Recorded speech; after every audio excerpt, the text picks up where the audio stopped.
again with another little video. So we're going to do the gloss black rings on here.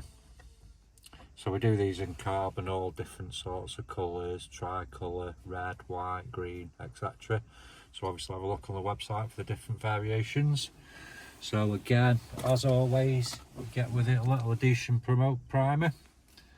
So general rule, do not touch anything other than what you're sticking it to with these. So all you're going to do is wipe around the face of that dead quickly.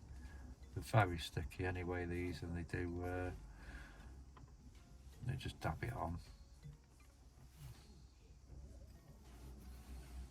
So we'll get all that on there. So we'll carry on and do that, and then we'll show you in a minute.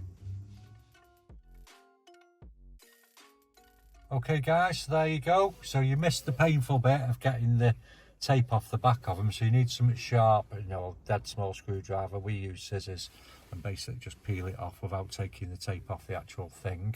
So there you go, what a difference that makes.